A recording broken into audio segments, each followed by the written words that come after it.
welcome to this episode of Season 6 of W-EPS The Beak. I'm Maysen. In less than 3 weeks, some EPS students will be boarding a plane and headed to the East Coast.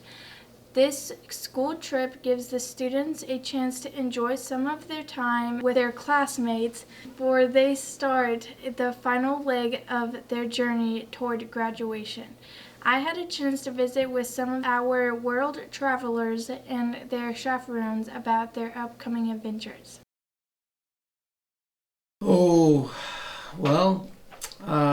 Way before I got here, but they've been going on for quite a few years. Although we had the year that COVID hit, spring of 20, I don't believe they went because they couldn't. And then we had the hiccup with some things going on in the spring of 21. So way before I got here, and we plan on continuing doing the future as long as we can.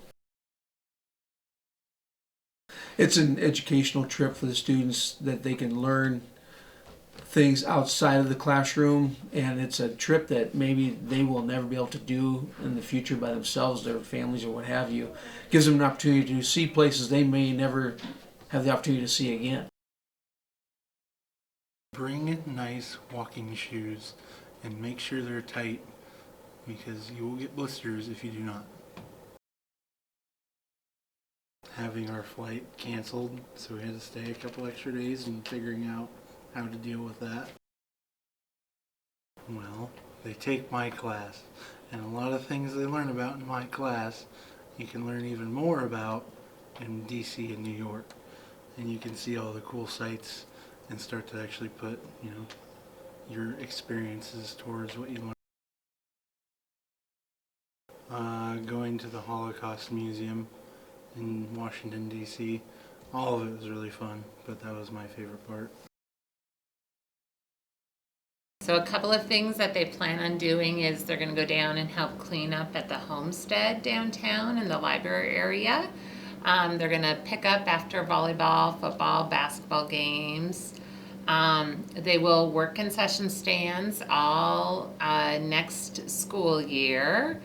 And then we're just looking for other community service ideas, such as moving the planters downtown when they're ready from the FFA, cleaning up downtown at any time we think it's necessary, helping set up Christmas decorations, helping set up for events, anything that community members might ask them to do.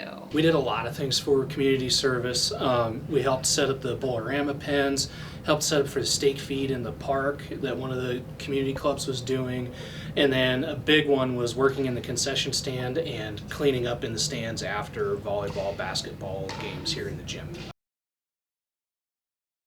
I think it's a great opportunity. A lot of kids just don't get the opportunity to travel out of the state necessarily, somewhere as urban as Washington, D.C. and New York City is just an awesome opportunity that they may never get in their adult lives. So I've never been to either place, so I'm really looking forward to it. And as a junior, I could see that it would be really fun. I think it gives them an opportunity to see a lot of things that students might not get to experience. Washington, D.C., we know is full of our history, so they can relate that history to all that they've learned throughout their education. And New York City as well. A lot of history, a lot of character behind the city.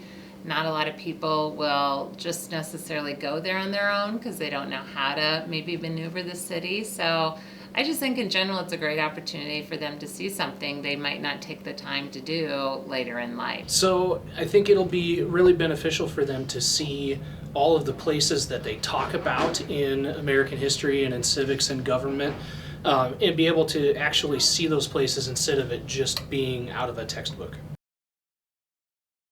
I have not, and so that'll be neat too. And I don't know that Mrs. Shu, our other chaperone, has been there either, so it'll be kind of a learning experience for everybody. I think it's beneficial to learning just about how everything else works in a society that we're not used to, and it'll help us have a fun experience with our class. I mean, why not, something to do, fun, have with your classmates, because, once we graduate, we're probably not going to talk to each other again for a while. because it's a free trip. All you have to do is do community service. Really no point in not going.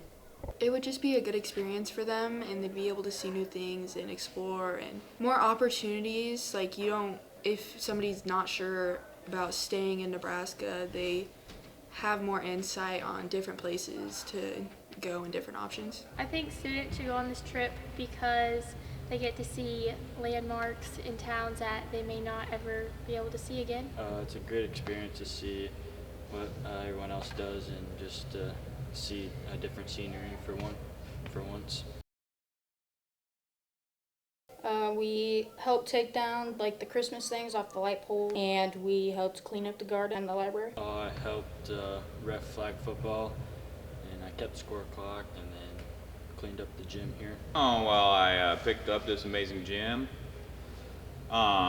Went down and helped with Christmas lights around town, and We helped set up fence at the steak night in the park. We also helped put pots and benches out downtown, and then during Christmas we helped set up the lights and take them down.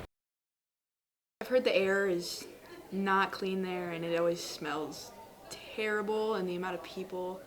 It's a really populated area, so that's going to be something new. Nothing in particular, but I hope it doesn't drag on and it's fun. The thing I'm most excited about is just seeing all the different cultures and seeing all the other places that we're going to be going to. me personally, I'm pretty excited for the Holocaust Memorial. Seeing all the statues and the monuments. Going to see how life is over on the other side and getting to see the Holocaust Museum. I'm excited about seeing all of the monuments and different museums and seeing all the towns and cities that I've never seen before. Probably going and seeing the Washington Monument. I've never been to DC before, so I guess just going and seeing everything and being with my friends. I think one of the biggest difference is travel and stuff. In the Midwest, we don't have a lot of traffic where we live, at least, and I feel like that might be a big thing that we run into in New York and Washington, D.C. Oh, well, I feel like everyone's standpoints on government, anything government related, it's different here than it is in New York or DC. I feel like the Midwest is more farming, rural, not as much as all the city stuff, but by the DC it's city-like. Their everyday lives are different, I guess. You also go to all these monuments and you see the things that were made the monument so special to everyone, like the Martin Luther King. That was very important because it was just a few miles away, 2 miles away from where he gave I Have a Dream speech at. And you just learned so much history that brought us together today. Thank you, students and staff, for taking time out of your busy schedule to talk about the East Coast trip. We here at the Beak wish you safe travels and hope you have a terrific time. Well, that wraps up this episode. Be sure to check out our newsletter. Don't forget to follow us on Instagram at W-EPS The Beak, on air, in print, in the know.